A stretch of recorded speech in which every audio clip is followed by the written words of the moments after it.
Ladies and gentlemen, it is an honor and a pleasure for me to introduce someone I'm proud to say is a close partner of the Institute for Cultural Diplomacy, as well as a close friend, His Excellency, Ambassador Abdul Basit.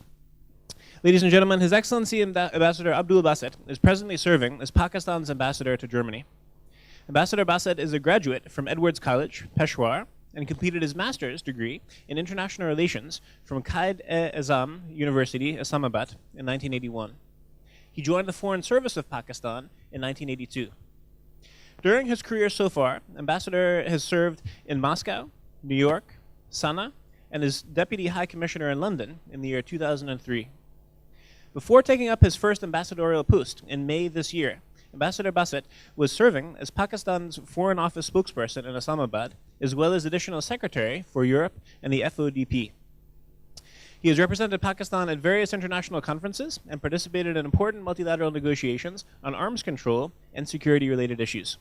The ambassador's lecture this evening is on the topic, Cultural Bridges Between Pakistan and Germany in the Context of Globalization and Multiculturalism. Ladies and gentlemen, please join me in a very, very warm and heartfelt welcome for the ambassador, His Excellency Ambassador Abdul Basit. Thank you.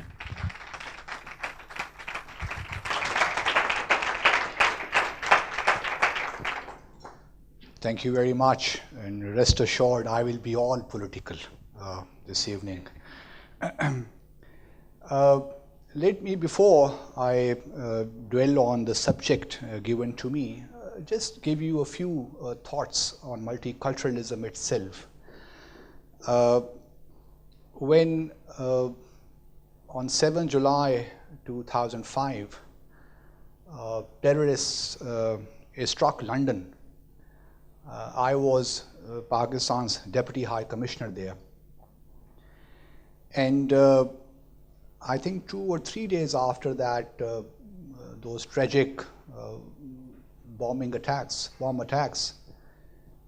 my High Commissioner was summoned, not summoned but called to the 10 Downing Street by senior staff officers or people who were dealing with that issue at the moment of the former Prime Minister Tony Blair.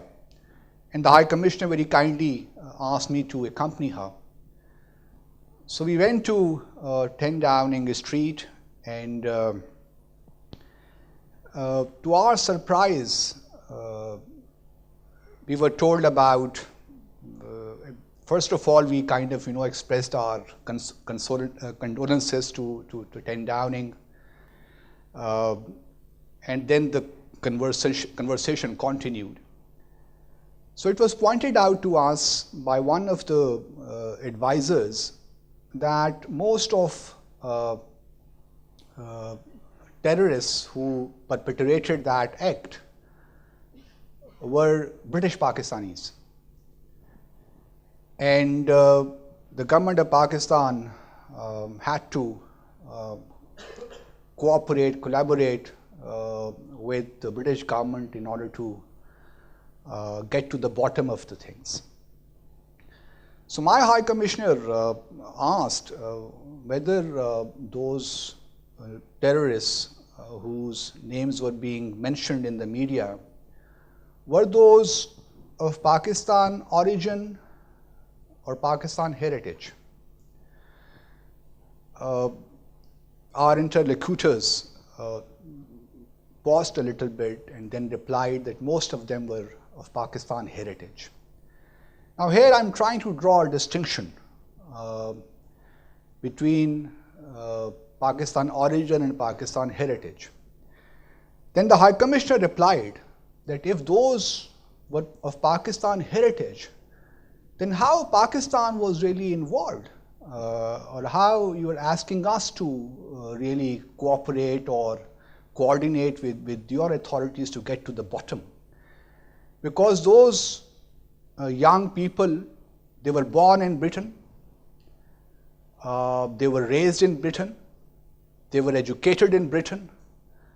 So how come you are putting the onus on the government of Pakistan for their misdeeds? Now here, there is a distinction, obviously, and most of multiculturalism, as we talk as we take it, is about these fine distinctions. One can easily say that multiculturalism has failed.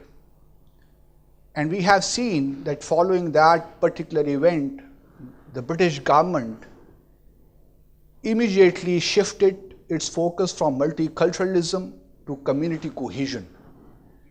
And it was no surprise when Prime Minister Cameron last year officially declared multiculturalism as a failed policy. Now, it is very easy for host governments who host foreign ethnic communities to declare anything. But the question is whether multiculturalism is a good thing or a bad thing. Now, we are taking multiculturalism as we understand it in the context of Western Europe or the West as a whole. And most of the communities which came to these countries, including Europe, after the Second World War, whether they be Turkish people coming to Germany in the 60s as guest workers, or Pakistanis going to the UK in the 70s as laborer, as blue-collar workers, or Pakistani professionals going to the USA in the 50s and 60s as professionals, doctors, engineers, and so on and so forth. Now the question arises whether multiculturalism in its essence is a good thing or a bad thing. Now first of all, multicultural presupposes that there are many cultures existing in a society, and it's an acknowledgement that there are other cultures as well. Now, these diverse cultures may also exist in a country. For example, you take Britain. There are diverse cultures. If you go to England, you will find a different culture. You go to Scotland, you will find a different culture. You go to Wales. And it is no surprise that in 2014, Scotland would be having a referendum whether or not they would like to remain in the UK.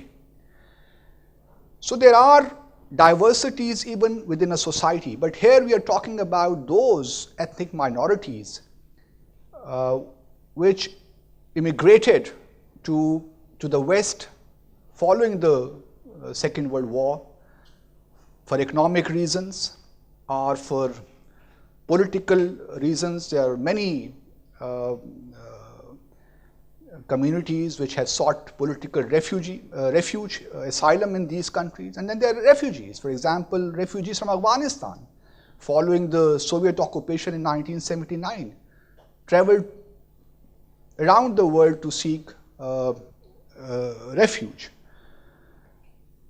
So here the question comes down to, in my opinion, when we talk about multiculturalism, as to how, and if you see around the world, you will not find, mostly I would say, problems if there is a community from Spain, community from Italy living in Germany, or community from any other European countries, even Poland or Bulgaria or any other country. You would not really face a huge problem. But when you have minorities or people, immigrants from countries, from backgrounds which are ostensibly not in sync with your value systems, there the problem arises. Now here we are talking about Muslim communities. To be honest with you, let me be more candid with you. When we talk about multiculturalism, it is more in the context of Muslim ethnic minorities, be them from Turkey, be them from Pakistan, or from any other country, Islamic country. Now in the past, and it's a problem. It's a problem because Islam as a religion, and let me say frankly, has a value system which may not be in sync with your value system per se. Now let me explain. As we have seen recently, a judgment or order by a Cologne court about circumcision. That is now part of integral to our religious belief. Whereas you look at that problem through the prism of human rights. But for us, that is not really a human rights issue. It's a religious issue. Now here comes the conflict. For you, for a liberal democracy based on universal declaration of human rights, for you it is, you see the issue of veil from a different perspective. Whereas we look at that issue from entirely a different outlook. So we do have divergences in our outlook stemming from our respective religious beliefs and faiths. I am not saying here for a moment that they cannot coexist with each other. They have been coexisting with each other for centuries, and I am sure they will continue to coexist in one way or another. I am not saying that there is some clash of civilization, not at all. But the question is that if over 3 million Turkish or German Turkish are living here in this country, how you would like to treat them? Because multiculturalism in its essence, it's not about 100 people, foreign ethnic group living in Germany or in UK. When we talk about ethnic groups and when we invoke multiculturalism, that is obviously done on the basis of vast minority, sizable minority. When you have 4 to 5 million ethnic minorities living in your country and your overall population, total population is 60 to 70 million people, then you need to think about it as to how these 3, 4, 6 million people can be accommodated, can be made more productive to your national life. But unfortunately, multiculturalism as it has been practiced in the West, while it does acknowledge that there are different cultures and they have to be acknowledged, that has to an extent promoted not, as we say, syncretic culture, but fragmentation in our societies, in Western societies. Whereas the idea inherent in multiculturalism is to promote syncretism, amalgamation of all cultures to produce a better culture. But unfortunately, instead of promoting that, multiculturalism, especially in the UK, because multiculturalism has never been practiced in Germany in my view, but in the UK, it has the counter result in the sense that it produced separate communities. But on the other hand, if you study the UK system, Pakistani number about over 1.3 million of Pakistan origin or Pakistan heritage people. And the UK has produced brilliant members of parliament, even from Pakistan origin in their system. As a matter of fact, as a result of the last election in the UK in 2008, for the first time a Pakistani woman, a Pakistan origin woman, was appointed as co-chair of the Conservative Party, Ms. Baroness Saida Warsi, who is now the minister in the Foreign Office there. So that system has encouraged to some extent members of the ethnic minorities to come and climb the social ladder, political or social ladder. But at the same time, it has not produced the desired result. The desired result in the sense that if you go to the UK, you would still find people, ethnic minorities feeling more comfortable in interacting with each other. They have their own clubs, they have their own even schools in Britain, which are funded by the government, community schools, which are part of the main education system in the UK. They have their own community centers. So they hardly,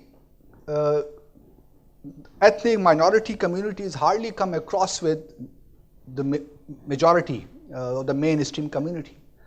So hence, multiculturalism in the UK particularly has not produced the desired results. So now there is some thinking going on as to how to produce community cohesion, because globalization has brought about so much influence, or it has impacted in so many ways our daily life, both individually as well as collectively, that it has become absolutely important to think of innovative ways as to how ethnic minority groups can be accommodated or encouraged to create synergy, syncretism, as I said earlier.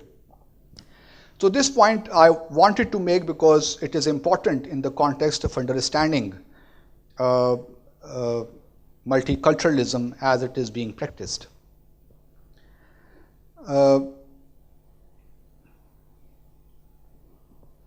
Now, obviously, here in Germany, there are over 4 million Muslims live in this country, and Germany has always made an effort to try to integrate them, because integration and assimilation is slightly different than what you have in multiculturalism. It is also different than what you have in the US, because the US system is based on a kind of melting pot, where all immigrants are supposed to be part of that pot, melt into that and become part of that pot. Because without that, you cannot really move forward, both as individually and collectively. Whereas in Europe, countries are slightly different. I gave you the example of the UK. They did practice multiculturalism for a while. Now they are looking for other ways as to how to integrate ethnic minorities. But in Germany, they look at this issue slightly differently, because German as a nation state would not like this their nation state concept to be weakened in any way. And they do see, in my view, I may be wrong, but in my view, they do see ethnic minorities, especially from developing countries, and also especially those minorities which have an Islamic Muslim background, slightly out of tune with their overall national ethos. So it is a big challenge for them as to how to promote policies which lead to their integration, if not assimilation, into the society. And I must admire them, because over the years, Germany has been very successful in promoting that culture in a way that also preserved their German nationhood in its totality. Though there are challenges here and there, but at the same time, in Germany, issues are more about, not about promoting multiculturalism, because that in any case would be against the very spirit of nation state. But they have tried to accommodate ethnic minorities and their cultures to exist side by side with the mainstream culture. Now, its results will be more pronounced or clear perhaps 20, 30, 50 years down the road, because when first generation comes, it has its own problems, its own difficulties. And as you have second, third generation, things become more clear, get clearer with the passage of time. So we do not know at this stage as to how Germany's attitude towards its ethnic minorities has, whether it has produced the desired results or it has created more wedges or more chasms within the society. So it is, I personally feel, because it's a generational process, it takes time. because even Pakistanis who live here, about 75,000 Pakistanis live here. They may be Pakistanis or German Pakistanis or Germans. Now, the first generation which came to Germany in the 60s or 70s, they worked very hard, they struggled very hard, and tried to make both ends meet.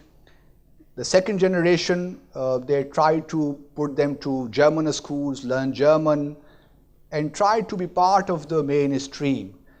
Now, challenge for us, it's in reverse, because from our perspective, 75,000 Germans of Pakistan heritage, they're an important tool for us in the sense that they provide us an organic link between Pakistan and Germany.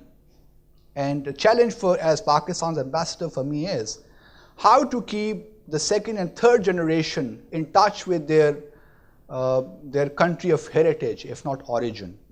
And that is a challenge which I face on a daily basis. But at the same time, when it comes to Pakistan and Germany, I can tell you that multiculturalism has no place when it comes to Germany.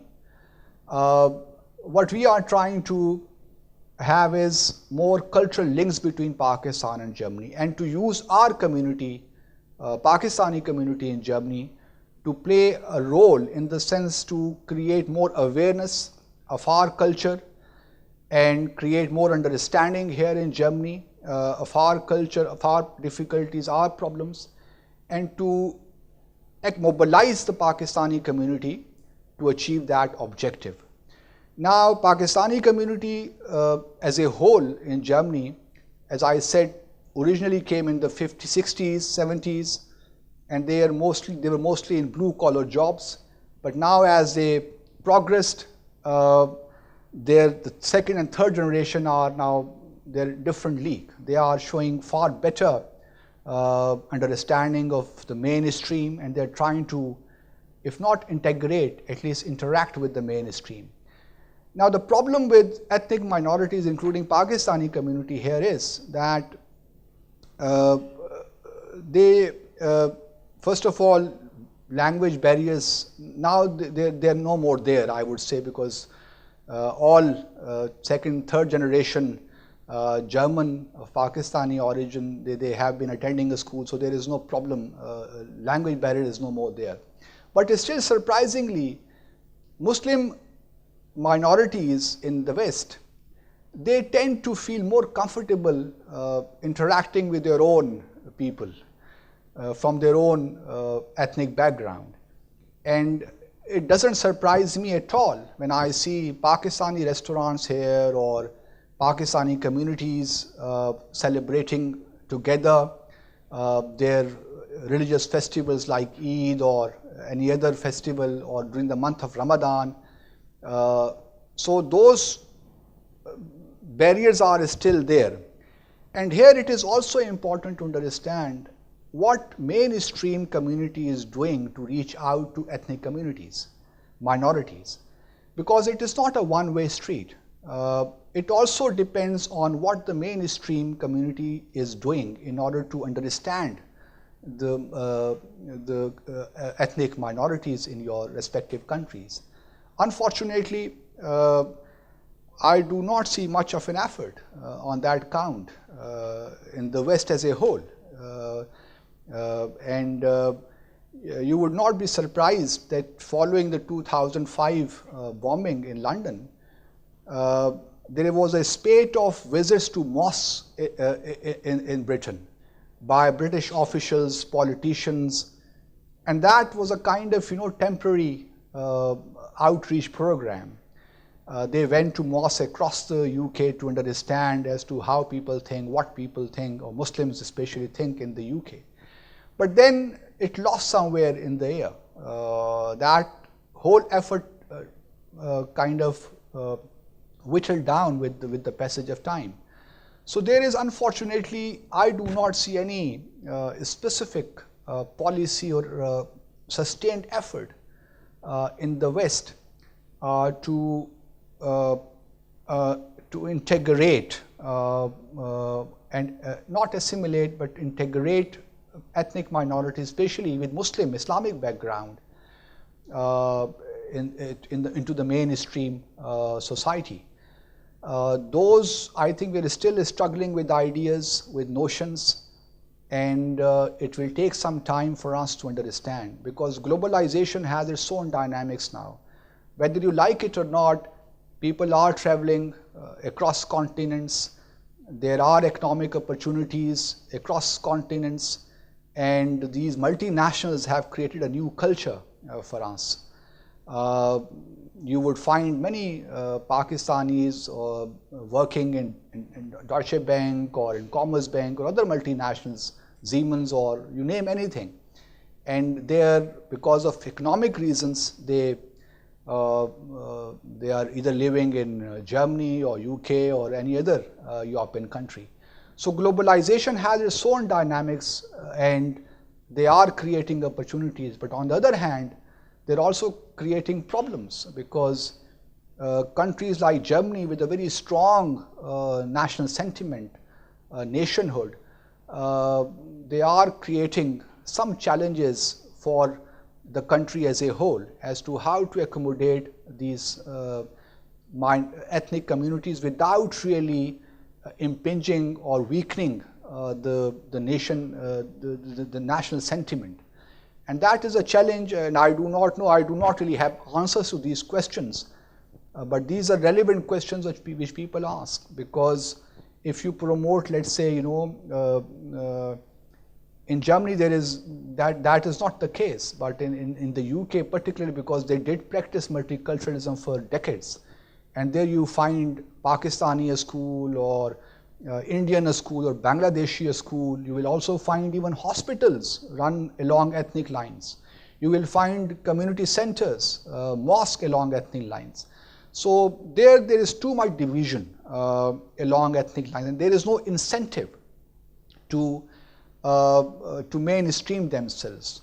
So in Germany, slightly, as I said, things are handled differently, but at the end of the day, I think it is important to understand as to how ethnic minorities are doing in a particular society, because you would not like 3 or 4 million people, members of your population, to continue to be dependent on your social system. You would like them to be as productive as the mainstream people are. You would not like them to become a burden on your system.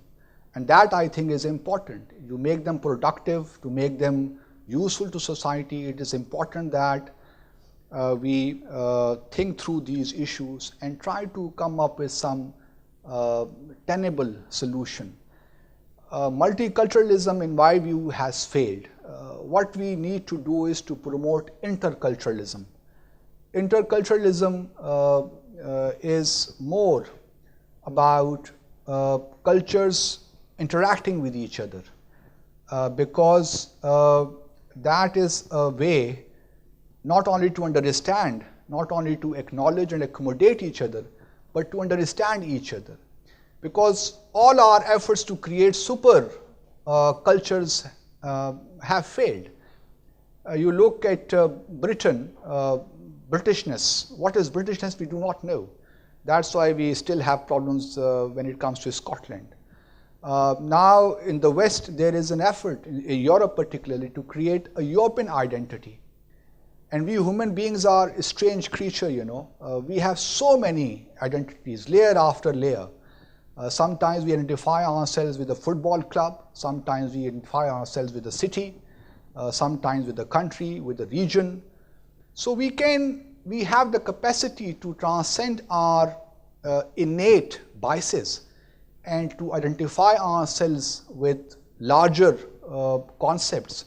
But at the same time, we are very stubborn when it comes to our core values, and that makes the whole task very difficult. So this is exactly we are trying to do as here in Germany, to create more bridges between Pakistan and Germany, and our 75,000 diaspora in Germany plays an important role. and through exchange of cultural troupes, through exchange of students, we are trying to create that understanding. But how does that impact our community in Germany? It's a different ball game. I tell my diaspora that more useful you become for this country, more helpful you can be for Pakistan. Because if you're not helpful, or if you're not useful for this society, how can you be useful for Pakistan? So it is fundamental that you mainstream yourself, try to climb the ladder up socially, economically, politically, and you have to involve yourself in the political system here. And I do not know much about the Turkish community, but I do understand that there are people who have made to the top, in the sense that they are very active in the political system here, and which is good, because the more they integrate themselves, they become active, they can resolve problems of their communities as well, and be more productive to Germany as a whole. But this is a question, these are the questions which came to my mind, I thought to share with them. I do not know to what extent these have been relevant to your conference on multiculturalism, but I have my own experiences, and I find this task a very, very difficult task. And I think no one has a solution because it's not one size fits all. You have to be kind of, innovative about this, and try to have approaches which can work in a given situation. So Germany has done a good job so far, but the real results will be more visible, I think, after 20-30 years, because then globalization would have also played by then its role, and we would then see whether it is multiculturalism or interculturalism or integration or assimilation, how things really go. So thank you very much for your attention to listening to me very patiently. Thank you very much. Thank you very much.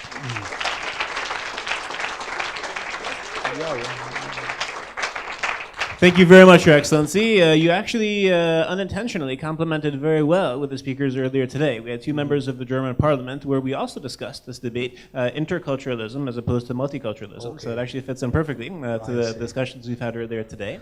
And we now actually, if you still would agree, Your Excellency, have three different formats in which we can interact with the ambassador. I'd be happy to take a few questions and comments right now. Then we're going to do a brief interview, about 10 minutes, on the second stage over there, sort of where I have about 4 or 5 colleagues also to ask questions.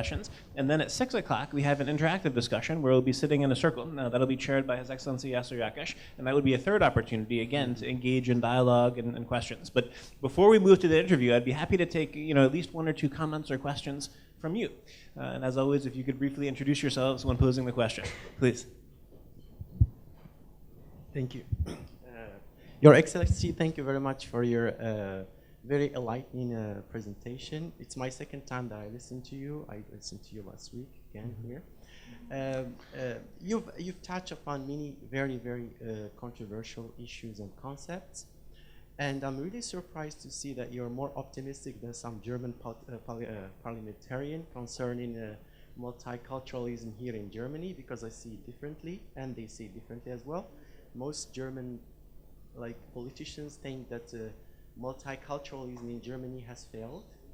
You mentioned that the UK approach to multiculturalism failed in a way. I do believe that multiculturalism in Europe has failed, not only in the UK, but in Europe vis-a-vis other parts of the world. You also touch upon the US, in which, as you mentioned, it's melting pot. It's more of assimilation. I was wondering, why wouldn't you touch up on Canada? Because I think Canada is the best model of multiculturalism, in which multiculturalism takes probably the best form. Yeah. My question now is, thank you. My question is, because you talked also about Muslims, and it is one thing that probably we tend to forget when we talk about Muslims. we always think of Muslims as Arabs. But like not all Muslims are Arabs and not all Arabs are Muslims. And that's something we need really to take into consideration when we're referring to these categories. My question is, in the past, probably like 3 or 4 decades, Northern Europe used to look up in Southern European countries and people as the other from a cultural studies point of view. Like the other as being exotic, as being different.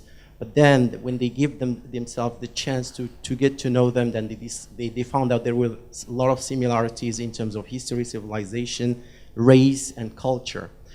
And then now they see them as part of like who they are. Don't you think now we are at the stage where the West, and by the West I mean Europe, looks at the Muslims the way they used to look at Southern European? Now they look at us as that, that strange, exotic other. And how much time do you think it will take them to reach the point that they reached toward the Southern European? And thank you. I wish I had a crystal ball, to. But this is exactly my point, that if you go through history, you will find, even Europeans fighting among themselves. And now they have come to a point where they can talk to each other and even think of a European identity. This gives me hope that though at present Muslims are considered not even a stranger but extra stranger, but globalization has its own dynamics. And while on the one hand globalization is creating synergies, bringing us together in different ways, on the other hand, it is also kind of, stoking fragmentation. You see what is happening in the UK, or what happened in the Soviet Union or Yugoslavia. There are more, Kosovo for example, more and other nations are coming up.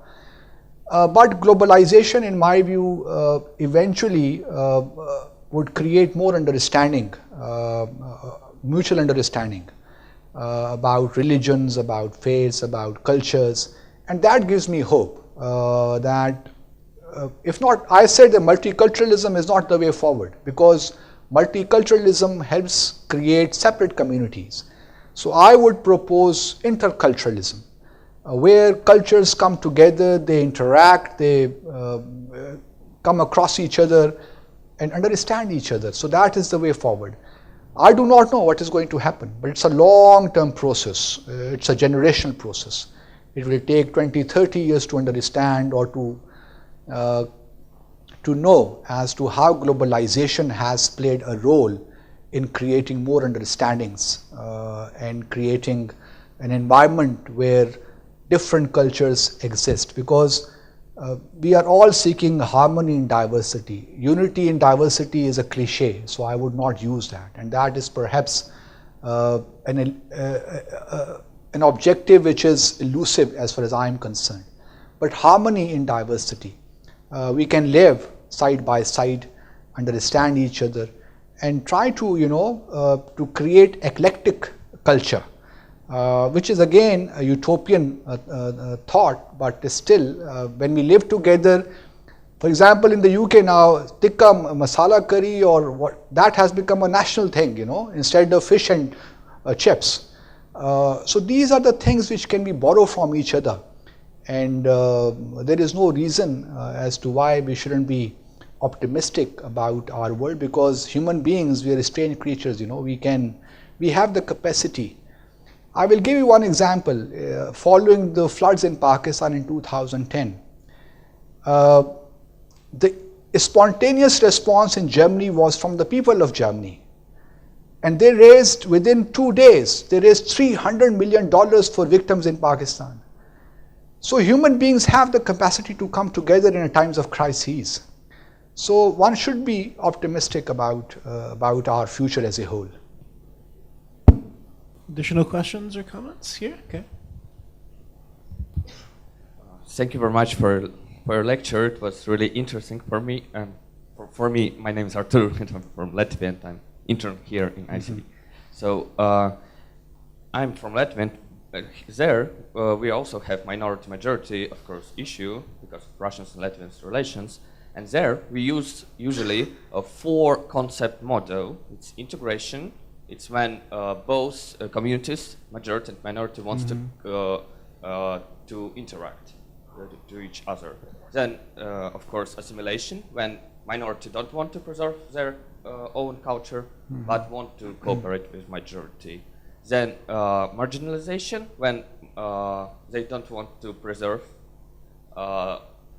their own culture, but don't want to communicate with majority also. And segregation, when they don't want to interact, but they want to preserve their culture.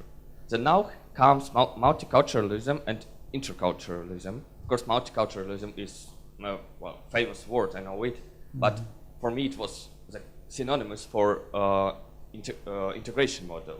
So I see that you disagree and you put it differently. So would you be so kind to somehow operationalize, to put these two concepts in this this model of integration, segregation, and so on?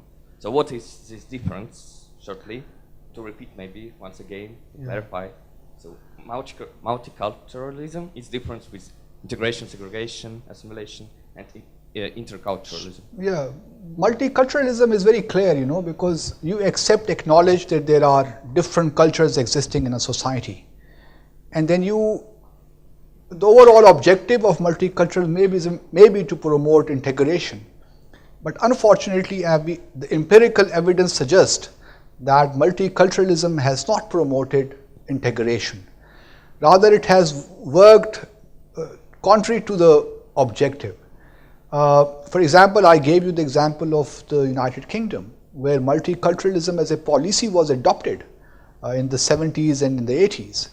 But instead of promoting or mainstreaming the ethnic minorities, what happened in the UK was that created separate ethnic groups.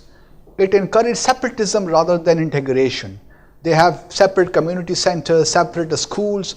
So those cultures, minority culture and majority culture, never interacted. And then, you know, there is a tendency, and then again it depends on the number.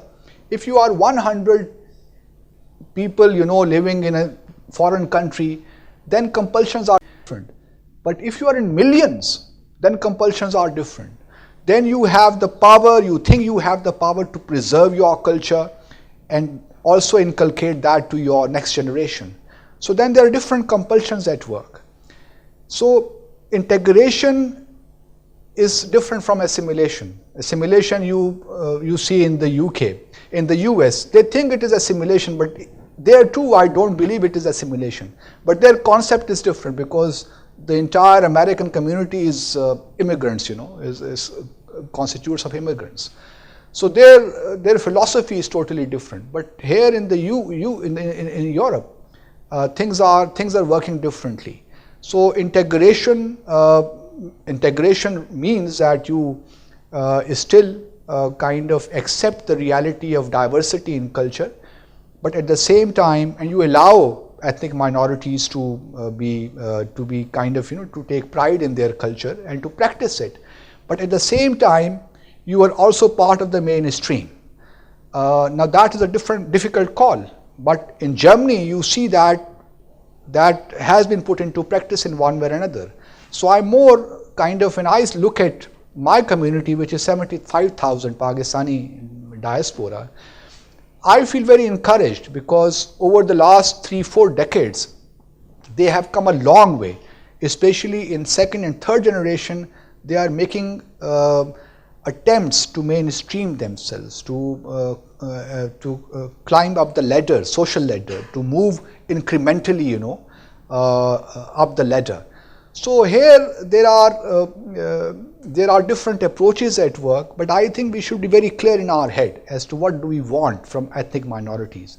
And as I said earlier, responsibility is also on the majority community, the mainstream community. How much effort you make to reach out to minorities, to try to understand them. How many of you, for example, go to Germans or go to Turkish places here? I know doner kebab is very popular in Germany, but how many you visit Turkish families, how much interaction is there, because at work, at schools, it is good that Germany is not practicing multiculturalism. Otherwise, you would have found Turkish schools here giving their own education as happening in the UK. So here, integration is perhaps more effectively working in Germany. I do not know about Latvia, but Germany, being a big country, it has resources, and it is working more effectively as compared to other countries. But what happens over the next 30, 40 years, we do not know. But my own take on this is that we should be optimistic, because economic compulsions, globalization is changing our world very fast, and there are opportunities for everyone, because now there is immigration, taking place in reverse. People are now traveling to China, to other countries where they find more economic opportunities. I was reading an account of a British national who left Britain and now living in China because of economic opportunities. So economic compulsions are very important, and the fact that in Britain, for example, because there is a concept of dual nationality in Britain, I can be Pakistani, I have 2 passports, I can be Pakistani and I can also have a British passport. So I can travel on 2 passports. But here in Germany, that concept is not there. So here, possibilities of integration are more they're more pronounced as compared to other countries in Europe. Well, Your Excellency, on that note, I'd like to thank you for, on the one hand, your clarity and honesty in terms of dealing with the challenges that still exist in Germany and also around the world, but in particular for your optimism in terms of seeing also the way things are going. We also at the Institute for Cultural Diplomacy see this as a chance, whether it's interculturalism or multiculturalism. So we really appreciated the keynote address as well as the questions afterwards. Thank you. And I'd ask you to all please help me in expressing our gratitude to the ambassador. Thank you very much.